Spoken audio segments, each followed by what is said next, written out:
For all my life, they say I'm a failure, end up in jail, I ain't proven right. My mama, she told me before, son, you get I understood, but I ain't see the vision. A nigga kept going, and now I'm winning. Some people I put my trust in, try to fuck with my image. Oh no, you didn't. Some say you forgive, but don't forget it. Now you know how we do. Lock that back door, don't let no one through. I told Michi in these streets ain't no rules. He say, cause all this life we ain't over this. Yeah. And I understand that this shit wasn't easy, but nigga, we did it. Yeah. And all them hoes and all them niggas that wasn't fucking with us, now we them niggas. And now we rich now. We got money. I don't give a shit, no. And we did it. Young nigga come up for nothing, now he getting to them riches. And it's the life of a young rich nigga. Yeah, I ain't playing with your ass. Nigga, I ain't playing with your ass. You chasing greatness. You got greatness talking to you. Become great.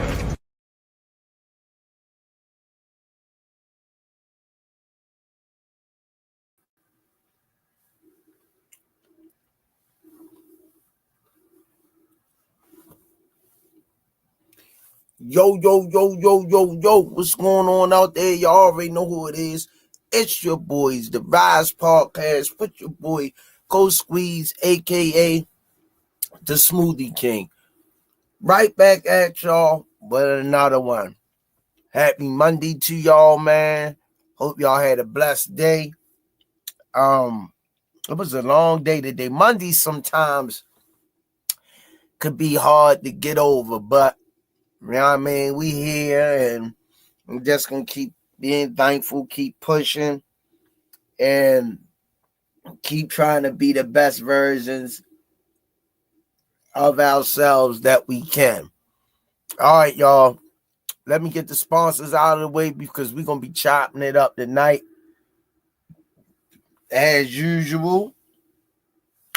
Let me get the sponsors out of the way. 5-time world champ, 4 different weight classes. First ballot Hall of Famer, Baltimore's own.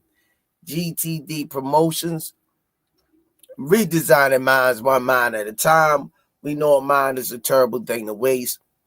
Shout out to www.kenichibad.com. Use code TRP. You'll get 15% off. Don't forget to go over to www.narslipgallery.org. Go over to the Mari page. Support his merch and his artistry. Also, make sure you go over to www.meakillab.com. Check her merch out. R.I.P. to John Boy. R.I.P. to Miss Tanya Van Jobs Williams Jr. May they rest in peace. They are truly missed. Both of them. Both of them are truly missed. Shout out to EOE, Education Over Everything.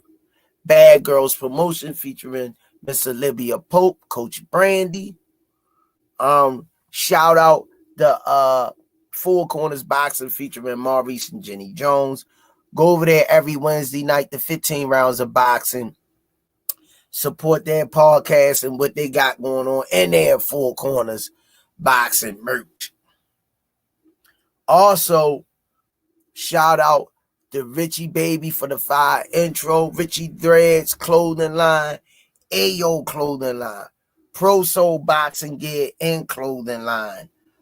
Stretched Out Boxing. Shout out to Stretched Out Boxing for the smooth hats and the gear. Don't forget to go down to 1901 Pennsylvania Avenue. Get your Shari's Essentials 12 rolls for $7. It's going down. Shout out to Just Do Boxing. Hardcore boxing news. Man. Shout out to Miss Mona. How you doing? Carlisle Coolett. Keep them in y'all prayers. I hope they're okay. Under Armour, thanks for all that you do for the kids at the gym and the community. And shout out to I don't want to forget nobody. Miss Yaya, everybody in the chat who showed me love. And last but not least, Official Gear Boxing. All the fighters winning. Y'all can say it with me in the chat on the count of 3. 1, 2, 3. Box. Raw. Yeah, let me go over here and holler at my fams. Man, them fights was pretty good though in New York. They were pretty good.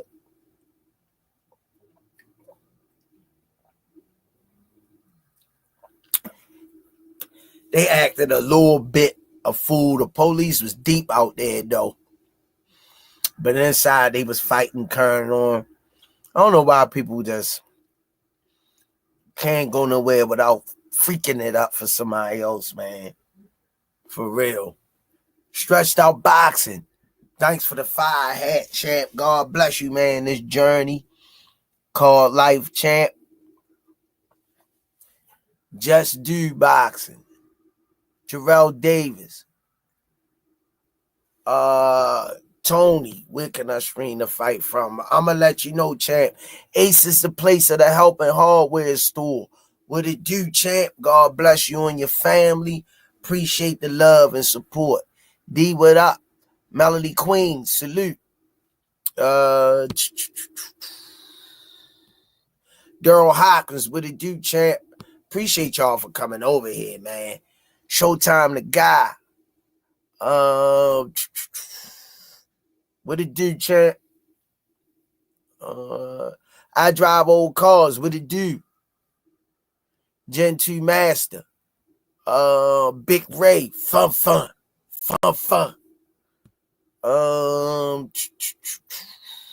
Freddie Washington. T.O. Slap Bombosa in the press conference. Al Rafael Boxio. Go Junkie. We rise. What it do, family, man? Hey, man. Long day today. You know what I mean? Sometimes on days like that seem dragged out, but you know, you just gotta keep on pushing. Keep on pushing. Daryl Hawkins, loyalty over everything. GTD D33284. What up, y'all? To everybody. Tonight we're gonna be chopping it up. Jalil Hackett versus Jose Vasquez 2. Fight week. Let's get the belt back where it belongs. Yeah, man. That fight going down, man. I think he did enough the first time, so I know he's gonna come even harder this time. He landed all in the gym, and that's where the fights are won, in the gym.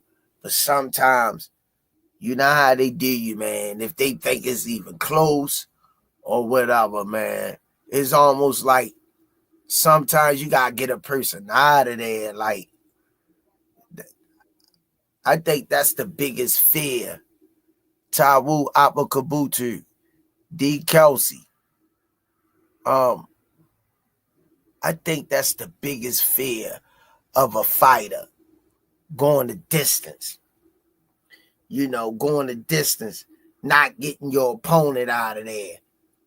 You know, and gotta leave it in the judge's hands. Yeah, I think that's the worst part of a fighter. You know, when you know you've done enough and you don't get the nod. But nevertheless, when you put them to sleep, you don't hold nothing to doubt. So, you know, that's what it is. So we got Jalil Hackett getting back in the ring, running it right back, not taking another opponent, but Jose Vasquez 2. I'm going with Jalil getting a knockout in this one. getting the knockout. He fought a great fight last time. I'm gonna go back and watch that too. Yeah, I'm gonna go back and what y'all think about that fight? Yeah, Michael Smith. Yeah, in the title we got Jalil Hackett versus Jose Vazquez 2, champ. That mean it's a rematch, and we running it back. So you could go back and watch the first one. Go back and watch the first one.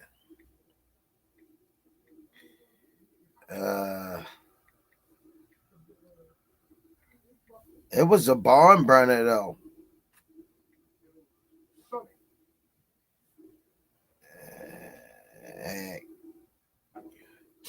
It definitely was a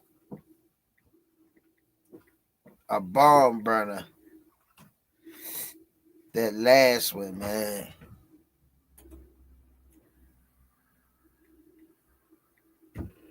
And then when you don't get the nod, when you know you done enough, to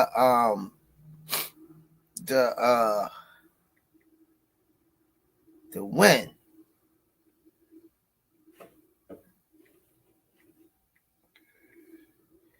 So yeah, they said it was an upset.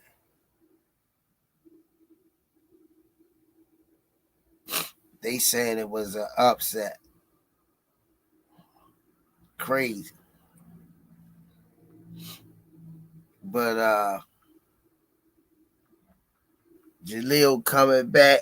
He know what he got to do. He turned it up at 10. Now this time he gonna have to turn it up to 20.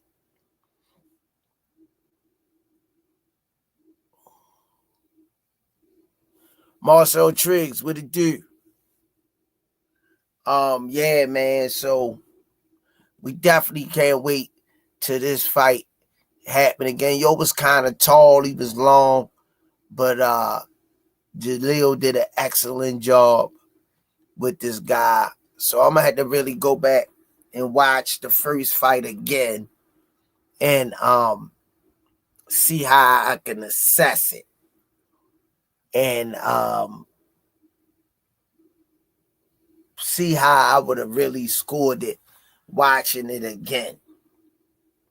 But Miss Yaya, how you doing, Queen?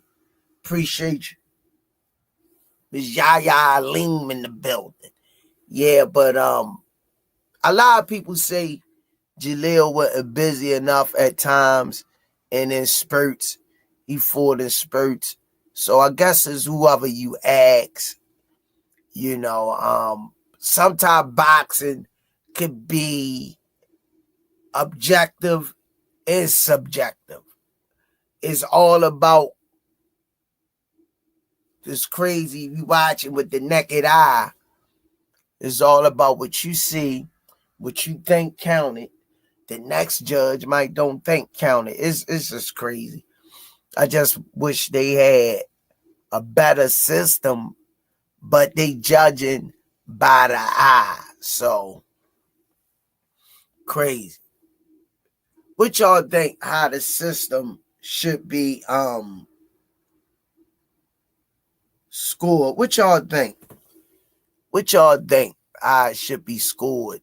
The fights. Let me hear some ideas from you guys. How to, and make sure everybody smash that like button that's in the building, please. I appreciate that. But what are some of the things you think need to happen in these fights to get the, what I say, get the right decision, the best decision that you can without shading any of the fighters? Miss Yaya say, let me put this up.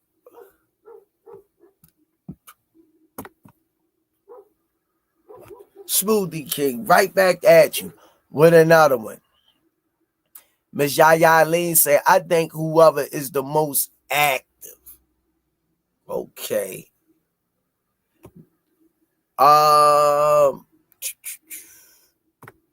Smoothie King, right back at you with another one. What up, homie? The Boxing Menu Podcast Plus. Better ring technology. Okay. That's 2 ideas. Anybody else got any more ideas? Let me hear what y'all gotta say. This is y'all time to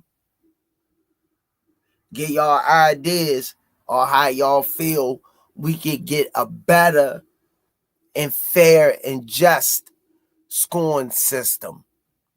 AJ, cut, creator on the fader.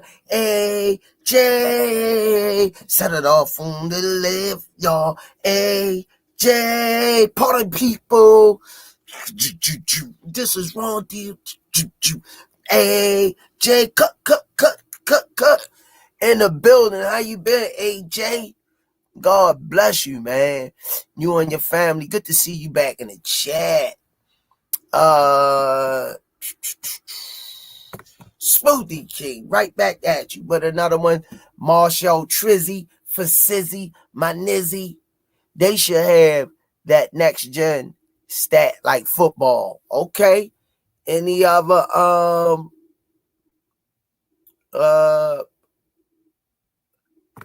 suggestions? This is y'all time. Let me see where y'all mind at. Stretched out back. I thought Jalil won the first fight, but I do feel he could have bit down and pushed a little more in the last 3 rounds. Okay, I kind of agree with that. Yeah, you gotta keep on that gas till the end. But I think he did more than enough to win. Yup, he did more than enough to win. So any more ideas, y'all, about a better way to score these fights?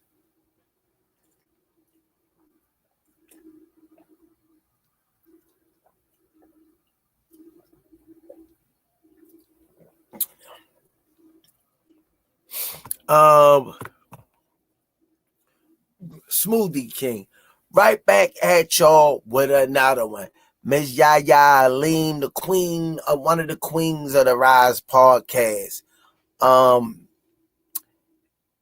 As they box, she say they should. As they box, they should show the score in real time. That's a good one. That's a good one. Smoothie King, right back at you with another one. Miss Yaya say show the score. They know the score after each round. The fighters or the judges?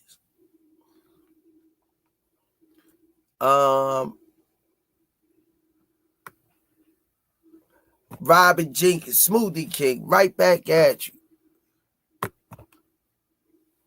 with another one. God bless you all and God bless you all and it. Honestly, Jalil Hackett isn't all that. Okay, you're entitled to your opinion, champ. You're entitled to your opinion.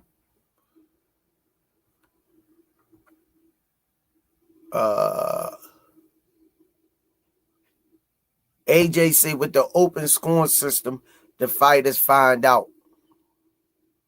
The Boxing Menu Podcast Plus say they should have the Smoothie King in the building. Appreciate that, champ.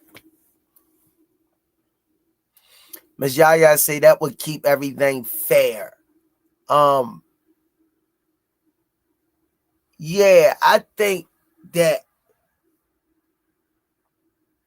we would get a little bit more if they could see the scoreboard or whether they up or down or down on the jumbotron with a score at.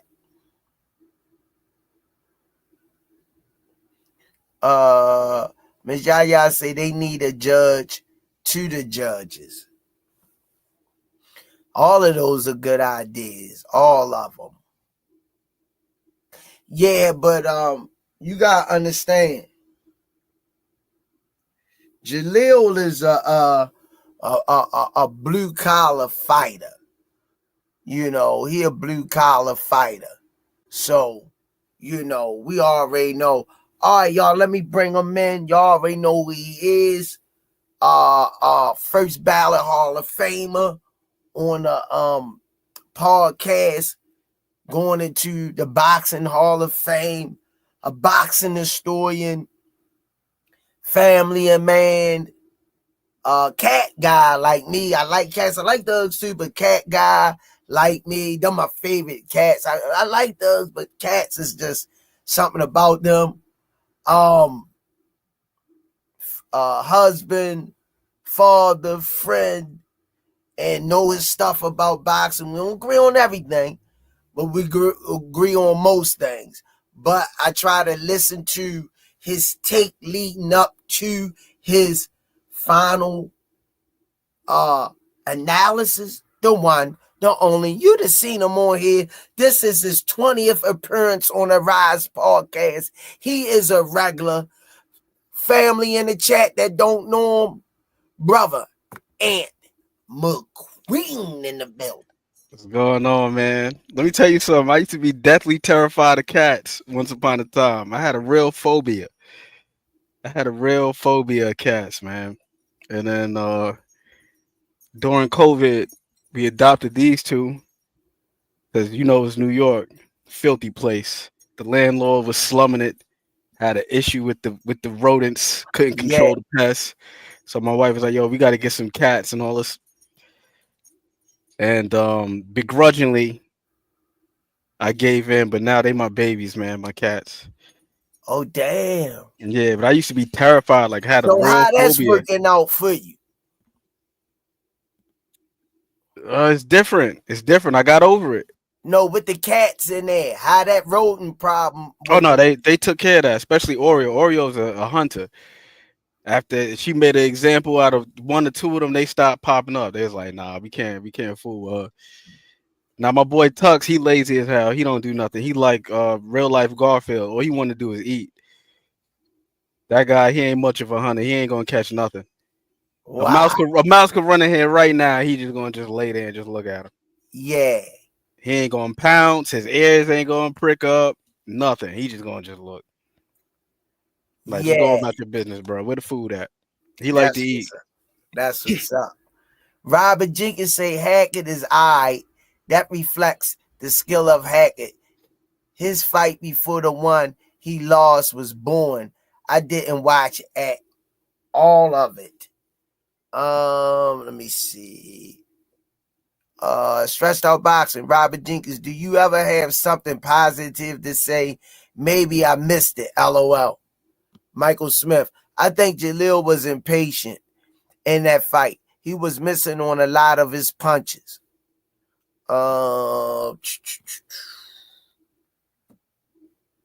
If you talk about Shakur Stevenson, Robert Jenkins will say something positive. He's a big time Shakur fan. Shout out to my man Robert Jenkins. Oh, okay. That's where he coming Yeah, from. that's when he'll have something positive to say. Oh, all right. Illustriousness Jones. How's my Doug Tank? Tell Tank I say stay focused and straight up. F those weak A tumps up. F that. Let's go, Tank. Robert Jenkins stressed out, huh? I literally say God bless you all majority of every time in my first comments. Damian Larkin, Jalil the new Earl.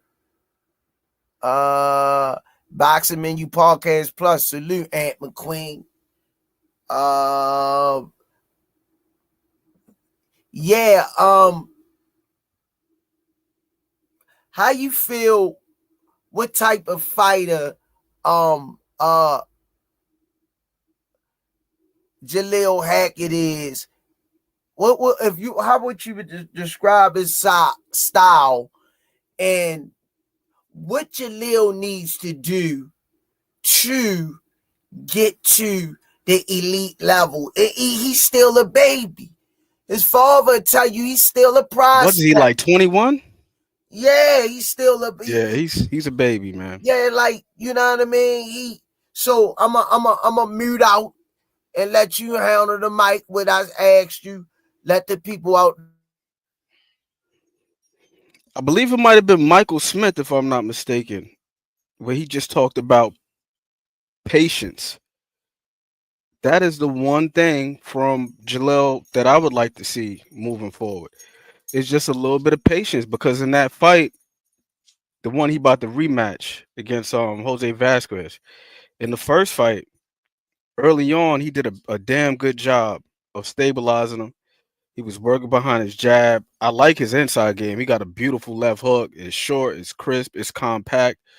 But I would like to see him just continue to just work the jab and not look to press guys out all the time. Cause that guy that he was in there with, that dude was looking to survive. He wasn't really engaging much. He was moving. So with a guy like that, you got to just chip away. You ain't got to try to get him out of there with one shot and make up the difference. Just chip away. Keep working behind the jab. Go to the body a little bit more. But I feel like Jalil, with him wanting to impress, he pressed the issue just way too much. And he was leaving himself a little bit susceptible to counters in the second half of the fight, because he was falling in with shots, smothering his own work, and not getting his work off as cleanly and as efficiently as he could have. But I think Jalil, he's got quite the skill set to grow it. Because like I said, he got a nice inside game. He's fairly responsible on the inside. I would just like to see him utilize his mind a little bit more. And then also, from what I understand, he's got a damn good work ethic. I hear that he's no sucker to putting in the work, loves to run heavy on the road work. And then you seen in that fight, he never stopped throwing punches. It was consistent. But again, sometimes the patience. And then the other thing I would like to see from him a little bit more is use his intellect. Because listening to him, he sound like a well-adjusted young dude. You know what I'm saying? Listen to him talk. He sounds very mature. So I would like to see him utilize his mind a little bit more. Like, you got a guy like that that's just looking to move around. Sometimes allow that guy to lead so you could catch him with a shot that he's not expecting.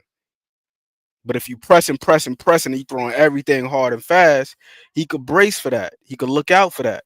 So you got an opponent like that, like, ease off a little bit and let it, like we was just talking about cats, right? You know how it is, Squeeze, as a cat owner. With your cats, when you try to be extra assertive with them, that's when they standoffish. But when you cool as a fan and you sit back a little bit, that's when they come up to you. They brush up on you. You could lure them in just with that energy. And I feel like with Jalil, it's like once he figures that part out, I think he's going to be more than all right. Because he's still a young dude, 21 years old. Well, I'm gonna go back and watch the fight when we get off here, to get me a mental refresh. But I just think that Jalil could stay behind the jab a little bit more and run the combos off of it. Just hone his skills a little bit more and understanding the assignment and at hand and what his opponent doing, what he's giving, what he's allowing, what punches getting in. Floyd beat people with the right hand. Second half of his career. I think he's still searching for that identity, kind of, sort of. Whether he in between, do he want to box or do he want to get in there and bang, put his head down? You know what I mean? But that can work if you don't let your guy breathe. That could work, but he was letting yo off the hook a lot when he went in and would dig. Then when he come back up, old boy was on the move, you know. But I think he edged it out. You know, I think he, in my opinion, you know, what I saw. Like I said, I'm gonna go back and rewatch it. But yeah, yeah. So in the rematch, what you think might transpire and in the rematch, what would be your interpretation of the outcome with the recipe that you gave? Well, first and foremost, Squeeze, we got to go back to what you said. Stay behind that jab. Stay behind that jab. Give yourself enough space to where you don't smother, don't walk yourself into any shots. Stay on them. Apply that pressure, but be intelligent with the pressure. Don't be reckless with the pressure. And he's still a young dude, and by all accounts, like again, he's a workhorse. So naturally, he just want to get to it. But when an opponent like that, where you got an older guy who's seasoned, he ain't just trying to get knocked out. So he ain't gonna do nothing stupid. He gonna be on the defense.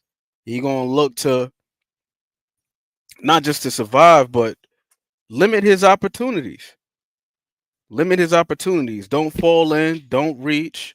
Just stick with that jab.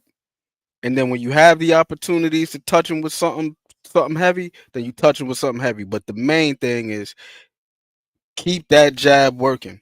We just seen what's my boy's name? Gary Antoine last weekend.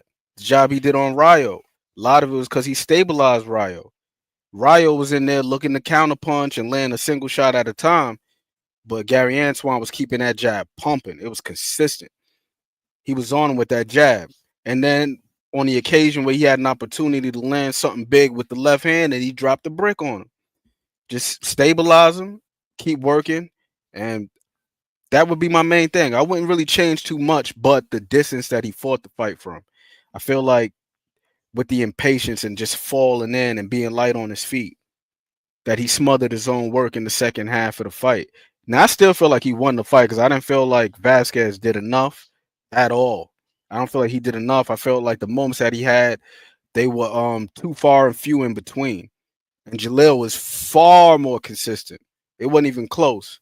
But if there were to be any case made for this dude, it would be more on Jalil's part than on Vasquez's part. Because Jalil, like you said, he was letting him off the hook. There were a couple of times where he would have him in the corner, right? And instead of stabilizing him and keeping him there with the jab, he would lunge off his feet, throw a hook, and then that give the guy the opportunity to duck and swim out, and then boom, now he's repositioned himself. Now he's back in the center of the ring, and he could just move around free. But it's like, yo, if you stabilize him there, then your punch selection is on point, your range is on point, you're not falling in, but you staying consistent, forget about it. You could just grind him out like that. But that would be the main thing. Keep behind that jab and keep it steady. Head and Um, body, body and head. mm, um, I totally agree. And when I go back, I was trying to pull a highlight up, but when I go back and look at it in hindsight, um, when I go back and I look at it in hindsight, I just think um Jalil could have slowed it down just a tad bit. Jalil could have slowed it down just a tad bit, if that makes any sense. I think he was smothering his offense at times, overcompensating a little bit, which I understand what he was trying to do, and getting his man out of there. So I'm with Ant behind that, what he said. And it was Jose Ramon, right? Yeah. Yeah, I'm thinking Ramon's via split decision. To me, yeah, he was. I keep forgetting he was out of the country too. Yeah, he was out there in Puerto Rico, so Yeah. homeboy And got a little bit of that hometown cooking for sure, for sure. yeah, I'm looking at what round we in. We in round 3. He going forward, going to the body, and holding. Ramon was holding excessively. We in the 3rd round. The ref ain't even breaking it. He got his head under Jalil's chin. Okay, he just broke it after 3 minutes of grab. Jalil back on him, walking in. Hot. Should come in, but like Ant say, come in behind your jab. Start off with the jab, Jalil. Jab, go to the body, back with the left hook. High guard. He's stalking him. A wow. He missed. Wow uppercut. I'm thinking he wasted a lot of punches too that he could have, if he would have hit Ramon with, he could have dazed him a little bit more. Ramon holding again. And I think that tied Jalil down too. That grown man, he fighting a grown man. And he holding, grasping, leaning on him. I think that was very condescending of Roman and veterany, if that's such a word, of Roman. Because you got to figure, Jalil was coming forward. He had to slow Jalil down. He was on his Lennox Lewis. Let me hold you real quick, young boy. You're going to limit that output for a little second. Exactly. See, I think Jalil could have went to the body good over the top. Ramon slip, loading up. I'm watching him loading up on a lot of these shots. Like you say, Ramon was seeing them coming. He loading up. Throw that right hand. You got to let that right hand go. Timing, a little bit of timing. What round we in? Man, they got some bull crap little tickers. They ain't even show you what round. Oh, we in round 4 out of 10. Slam dang. Ramon holding excessively. This is the first half of the round. All right, Jalil, walking in. You got to come in with the jab, like Ann say. Working the jab. All right, Ramon holding again. Now the referee want to talk to him. You need to talk to him. Plus, Ramon was way taller than Jalil, too. I'm looking at the height disparity. Yeah, he had nice height on him. Jose did. Got nice height on him. But that's even more reason to stabilize him. You know, body and head, work that jab up and down. Ramon doing a lot of excessive holding, and yeah, he was. I'm thinking that could have been point deductive. For real, that was too much excessive holding. But I think that's why it's imperative to be able to stay calm in the moment and not look to just try to hurt him, but just try to work. If the referee ain't gonna do anything about it, you gotta just work. And it did look like Jalil was frustrated, which is understandable because, man, the dude was holding. He was holding a whole lot. And then in the second half of the fight, he was moving. He was on his bike. But I feel like you should get to his body earlier, take his legs from him. And if I'm not mistaken, what's the name? He holding like again. I got to see what the dude's what his age is. He holding again, and 31 years old. Yeah, being the younger dude by like a decade, got to try to drown him. Got to try to drown the older guy.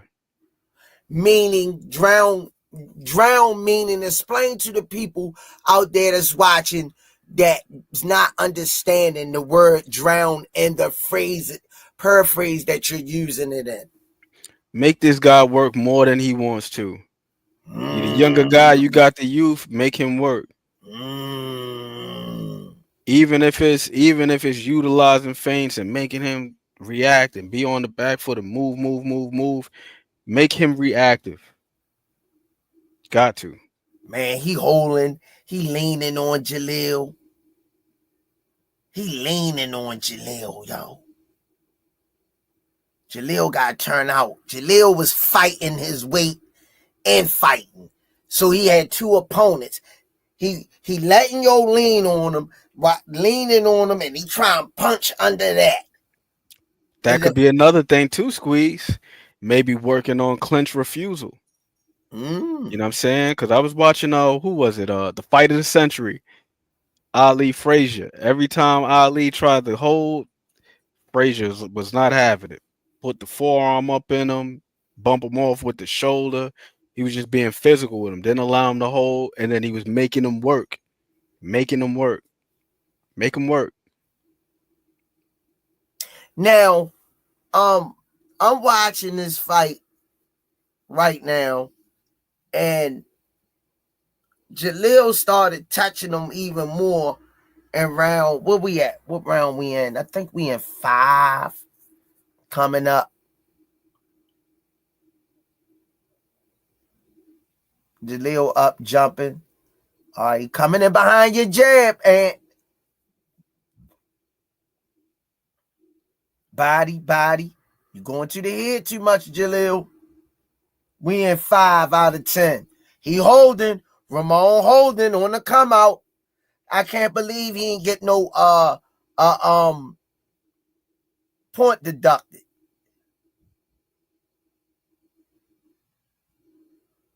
I'm still looking at Jalil body English, and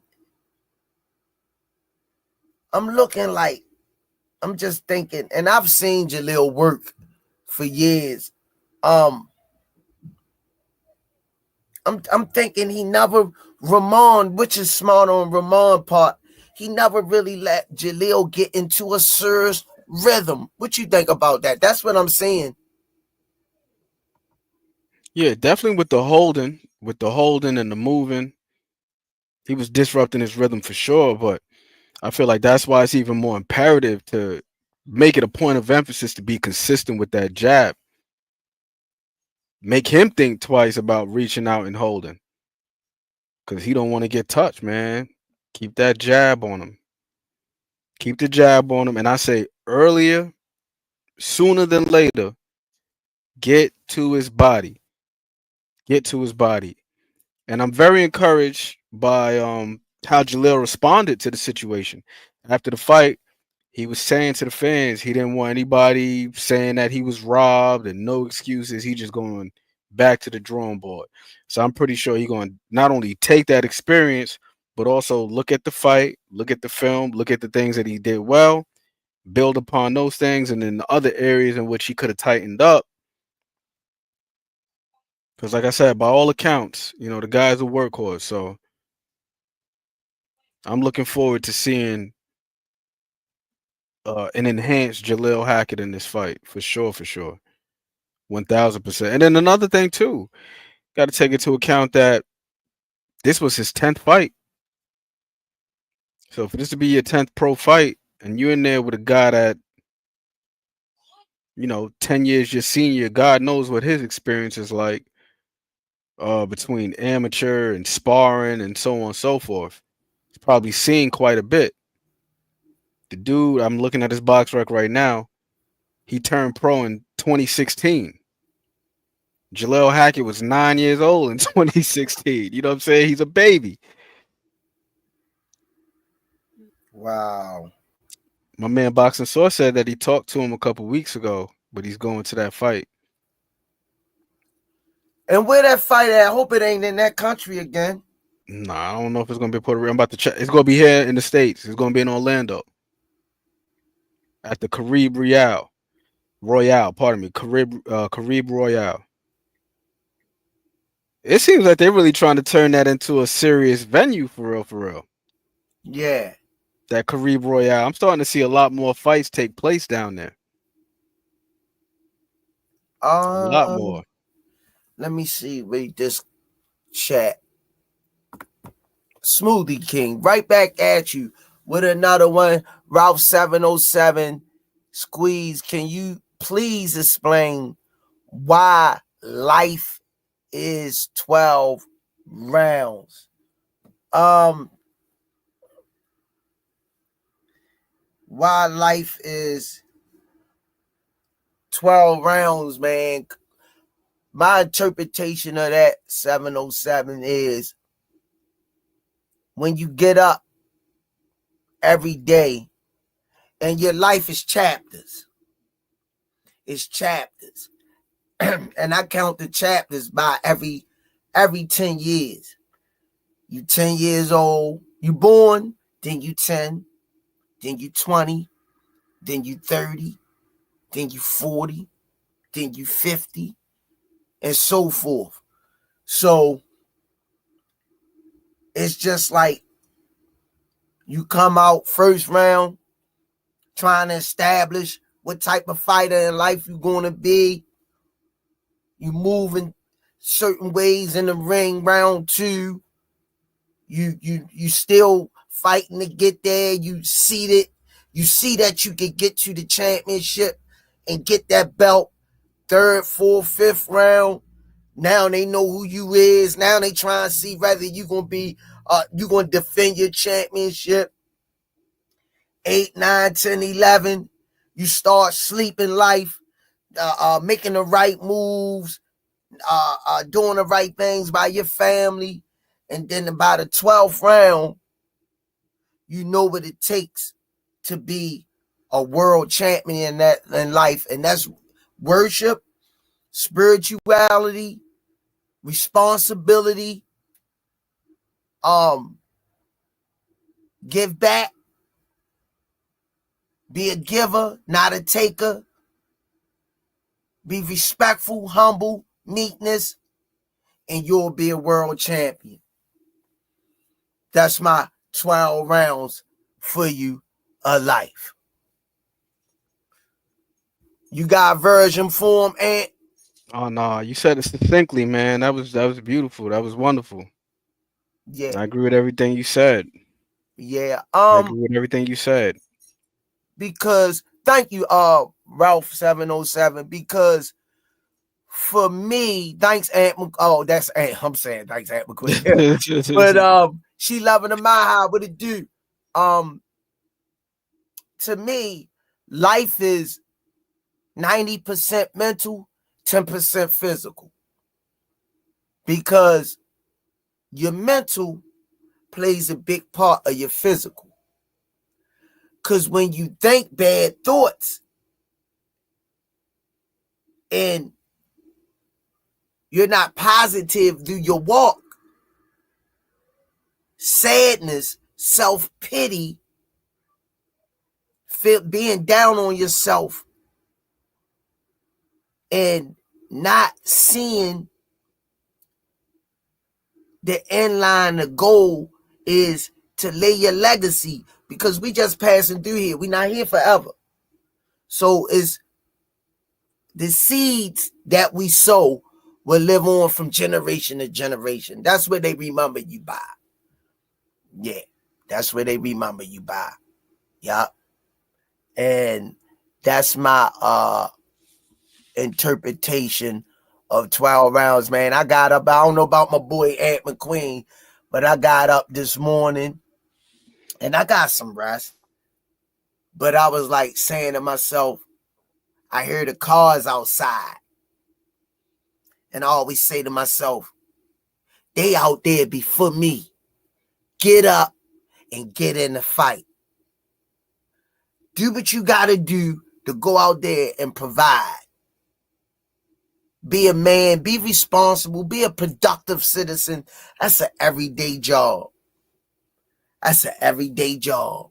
Responsibility is a fight because it's round after round after round after round. And as you can see, a lot of people in society give up. They give up on the fight. Yeah. Yeah. The boxing source, a great person, said that football is 80% mental and 40% physical. Yeah, but you know, man, it's I look at my dad passed away, my mom passed away, my grandma, my grandfather, and I sit down and I say, if they was here, how I loved them and respected them and honored them and looked up to them. What would they think about me now? That always crossed my mind, and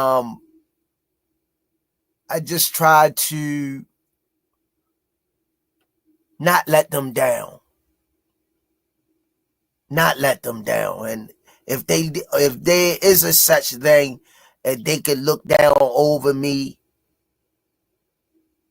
just know that I respect all the wisdom, all the talks, and all the love that they gave me, the hugs. I don't know, man. It's the generation kind of different. Like, where are the uplifters? Where are the inspirers? Everybody's out there, like, down you.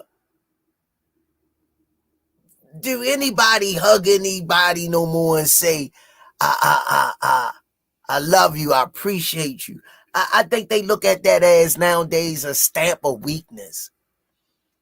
They don't wear that stuff as a badge of honor, being human. How you feel about that, brother Ant? I mean, I agree 1000%. Separatism is permeated throughout a society, and this is something that's been going on, or I could say the seeds have been sown, and we're starting to see the fruit of that.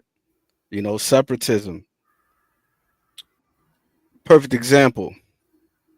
If I were to say, man, I really appreciate Squeeze and what he does. This guy's a phenomenal dude, gentleman, scholar, this, that, and the third, and I could just sing your praises. Somebody else would say, "Oh, why you glazing him?"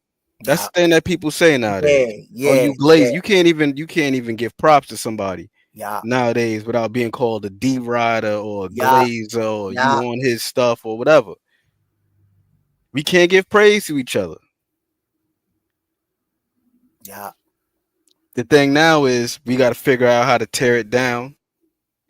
We're waiting for moments to say, "See, I told you he wasn't that," or "I told you she wasn't that." Mm. We wait for those moments and we relish when there seems to be any evidence of this person not being that what other people believe them to be. And what you said about mental is extremely important on this level too. Not just what you think about, but also perspective, how you see things, framework. If you're an optimistic person, when you're faced with a struggle, you look at it as an opportunity. If you're a negative person, you're looking at it as a roadblock. Oh, this will never happen to me. A couple weeks ago, I had mentioned the book, The Big Leap, right? Mm-hmm. In there, he talked about something called the ULP, which is the upper limit problem. And essentially, what it means is we have an internal thermostat, if you will, where we reach a certain threshold positivity that we allow ourselves to experience before we self-sabotage. And a lot of people walk around with these negative self-beliefs. um I'm not worthy of being loved, good things never happen to me, this is too good to be true. So you find yourself in a situation where you're faced with a great opportunity, but you don't take it because you believe, oh no, this is too good to be true, it'll never happen to me, it'll never happen for me. or you meet somebody and you really like them, but you playing games with them because you feel like, you know what, it's only a matter of time before they do something shisty to me. So I gotta get them first, and then we sabotage a lot of things based on our perspective and our self identity. The way you are, what you identify with, who you identify as, all of these things are more important probably than what happens to you.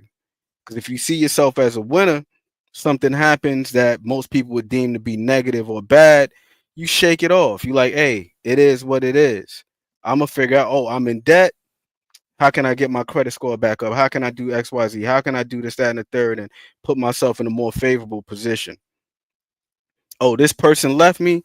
Man, how can I work on myself? How can I be this, that, and the third, and so on and so forth? And also what you were saying about responsibility, right? I'll give you a perfect example. I didn't always um see things the way I see things now. I've always been extremely fond of my wife. She's a absolutely beautiful person. Same thing with my children.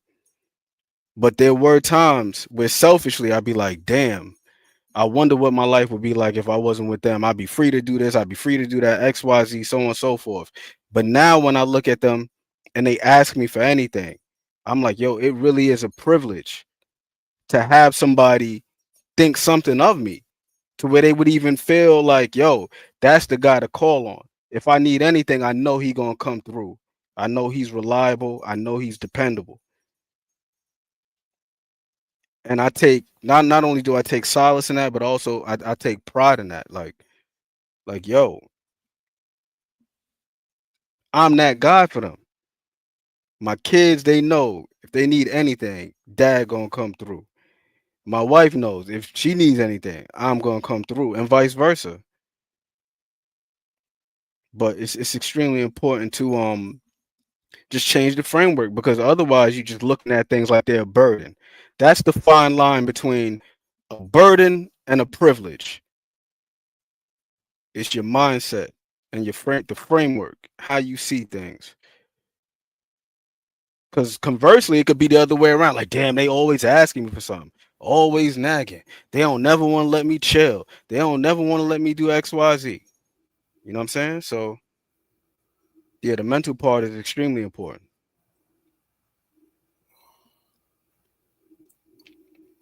That comes to, but it comes into effect in boxing as well, professional whaler, because boxing is probably the sport where athletes face the most amount of adversity. Or it's like the great Mike Tyson said, "What everybody got a plan till they get punched in the face." But What let happens me when you're dealing with something let me like that? just address Professional Wheeler, because that's not his first time in the chat. Like, I've seen his name before. Why you guys say F all this? Nobody see, this is what we talking about. The disrespect. No one disrespected you, brother. Ain't nobody respect you, champ. If you not, fond of what we talking about, man, you don't gotta watch, brother. You know what I mean? You know, we this is what we do sometimes. This all are tied into boxing, also mindset. You know, so we not trying to disrespect nobody, man. I'm kind of shocked you say F all of this, man. That's kind of crazy. This is where we at in society. Nobody wants to respect the people that's respecting them. Respecting went out the window. It's a lost art. But I'm cool with it. It don't make me or break me, But let me answer a few things for him since he in here. Give him his boxing talk and answers. Number one, Tank ain't let the city down. That's number one. With 28 knockouts, being a 3-time, 4-time multi-weight division champion, having lost in 8 years, I'm not understanding you saying why he let the city down. That's one thing about, when you got a family, you working, holding the family down for years, your job closed down. Now, your woman home, she could do two things. She could either leave you or she could stick by you and pick up the pieces till you get back on your feet.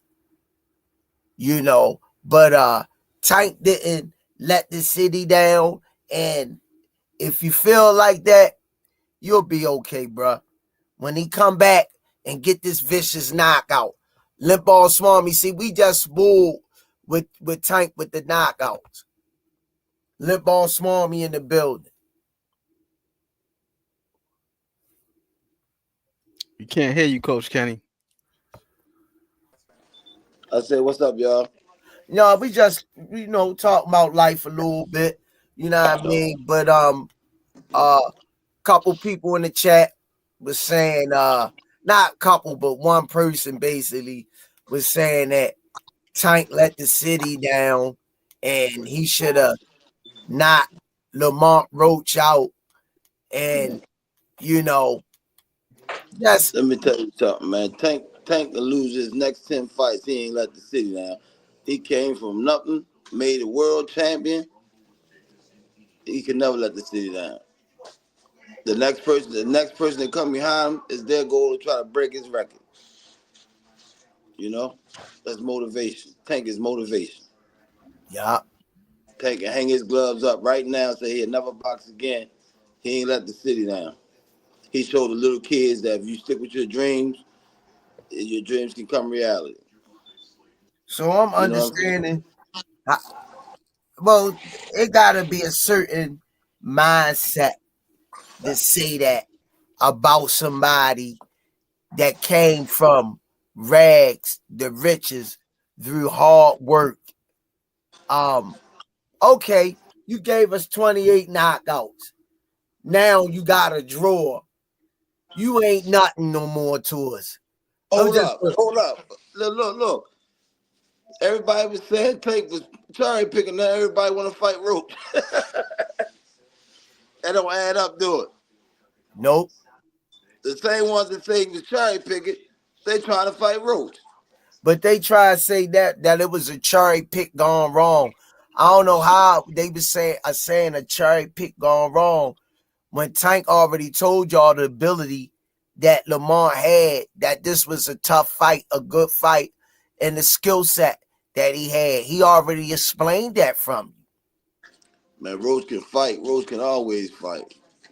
They just don't know. We know. Yeah, but like you say all the time, Coach Kenny, people are entitled to their opinion. Yeah. How they look at things. And I meant to text you earlier, Coach Kenny, and I watched the Sugar Ray Leonard and Marvin Hagler fight this morning or at breakfast. And I had Sugar Ray. I've been saying for years, Sugar Ray won. But when I went back and I looked at that fight this morning, I really looked at it. That fight could have been easily a draw or went either way in my eyes. I think Marvin Hagler did enough that when to beat the champ, you got to really beat the champ. Leonard took a lot of them late rounds off. He stole the last 30 seconds. I thought he edged it out, though. It's like Hagler couldn't catch up with him. Yeah, but I'm just saying, y'all, went back, watched the fight. Leonard started slowing down in the second half of that fight. Marvin has the first 6 rounds, Leonard was outboxing him, moving, and Hagler was just coming forward. But hold on, wait a minute. You said the first 5 or 6 rounds, Leonard what? Was moving, boxing, you know what I mean? And was he second half, The second half, Leonard like gas to me. He was getting touched up more, holding a lot. You know what I mean? When I went back and looked at it. It was a good fight though. Yeah, but yeah, Coach, we was talking about Jalil Hackett versus Vazquez too. Your thoughts? I thought Jalil won the first fight with a clean slate, but we was in uncharted territory, so we're gonna do it again in Florida. And all he gotta do is step on the gas a little bit more, even though I thought he did enough the first time. You know? Put the icing on the cake this time, that's all. Without giving the game plan about when you look back at that fight, my interpretation was what I saw. I think at times, a lot of times, Jalil was rushing. Even though old boy Vasquez Jose was doing a lot of holding, I think he should have been deducted a point. The ref intervened and breaking the action up and keeping it going with the wrestling taking place. And I think he wore him down a little bit, Jalil, with the leaning on him. Jalil was like, I wouldn't say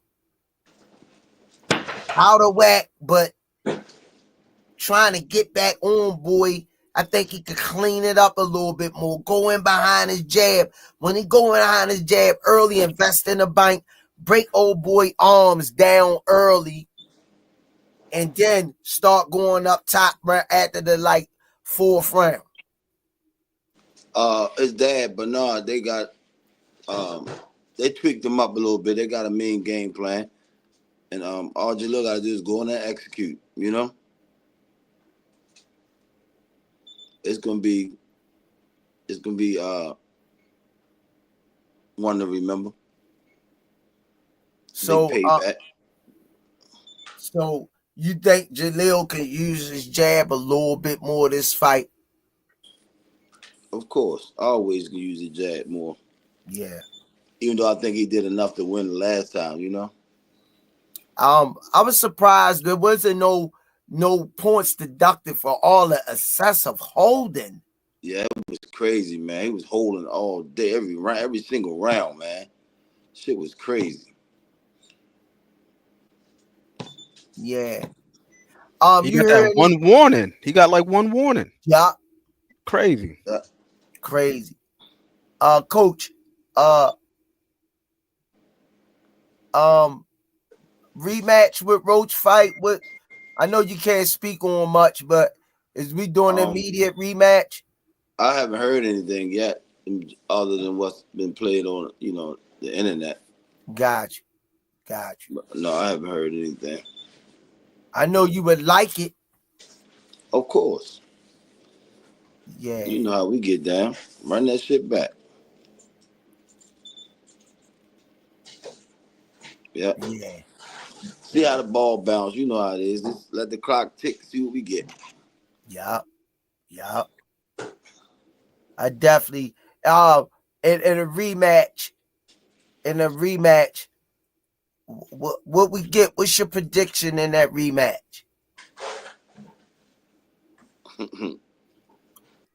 All I'm saying is it's gonna be brutal. Got you. All right, man. I let Coach Kenny ask a few of the Jalil Hackett questions. I know he can't go too far in depth on certain things. I respect that, and I'm gonna respect his wishes. Aunt McQueen, closing arguments.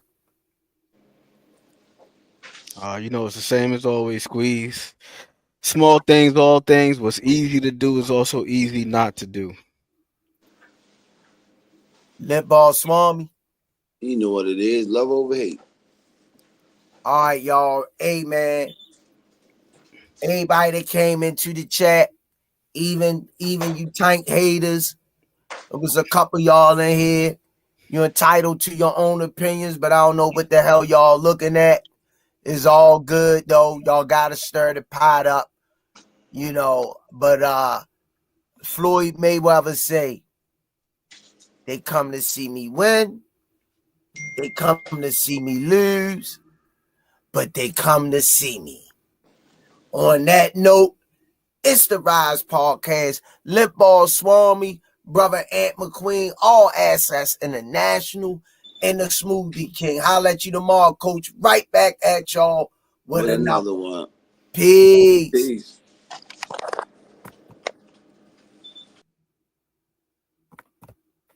Some say you forgive, but don't forget it. Now you know how we do. Lock that back door, don't let no one through. I told Nietzsche in these streets ain't no rules. He say, cause all this life we ain't over this. Yeah. And I understand that this shit wasn't easy, but nigga, we did it. Yeah, yeah. And all them hoes and all them niggas that wasn't fucking with us, then we them niggas. And now we rich now, we got money, I don't give a shit, no. And we did it. Young nigga come up from nothing, now he getting to them riches. And it's the life of a young rich nigga.